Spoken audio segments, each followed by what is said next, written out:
discuss some terms of software engineering. First of all, we see what is actually the process of software engineering.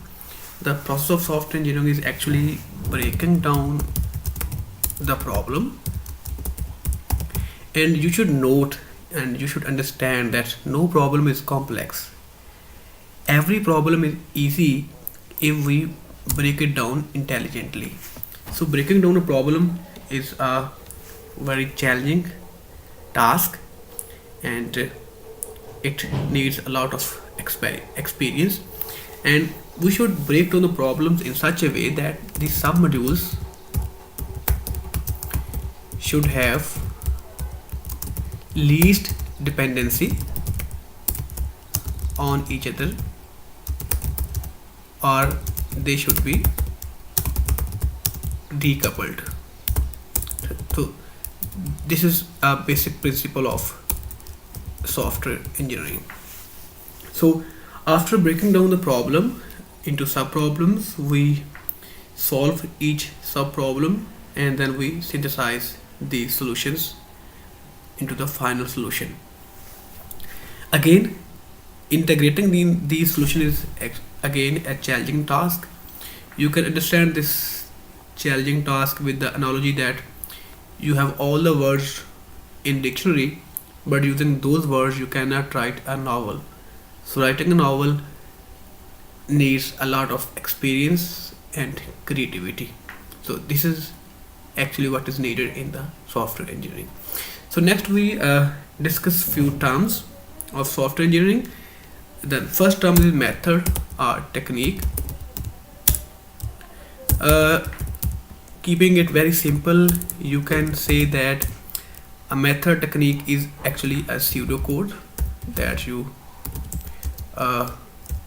write in your own language.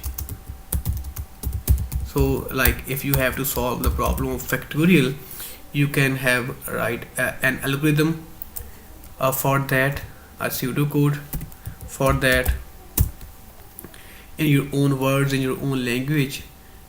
You can use either iteration or recursion. That is method. And next is tool. So after you lay down the pseudocode or method to solve something, some problem, you choose a tool. So here for software engineering, tool may be programming language. And next the term is procedure. Procedure is actually tool plus method. I mean, when you combine the programming language with your algorithm and you actually write a program, a code, and the full-fledged solution, that is called a procedure to solve that problem. And finally,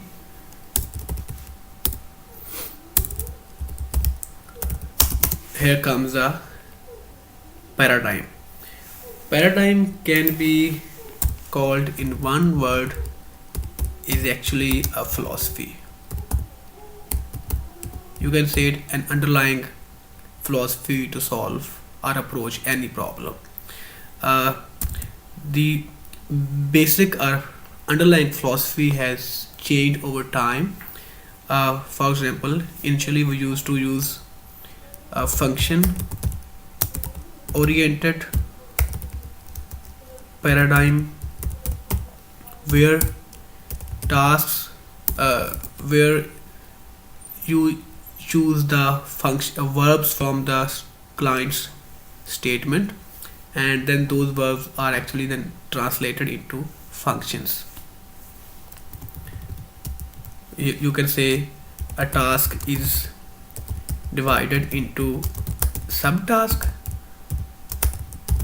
and each subtasks translates into a function. That was function oriented paradigm.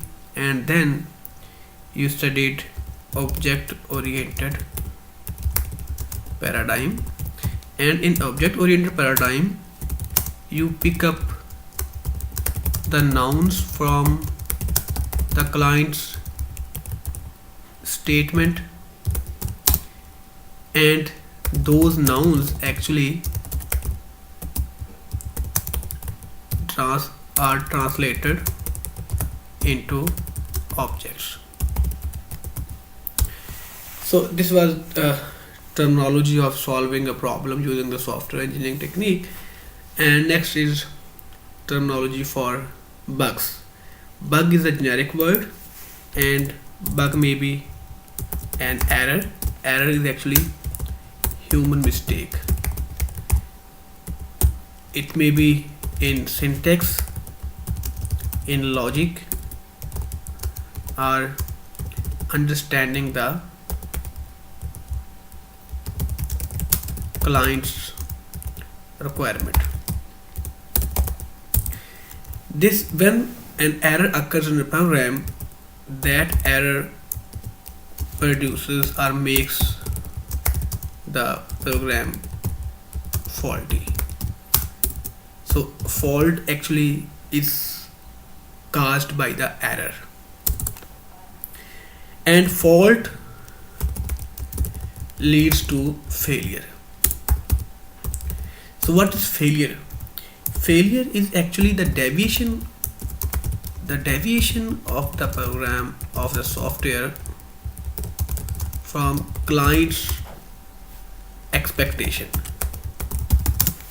So this is very important. If client expects that 2 plus 2 should be 5, it should actually produce 5. It should not produce 4.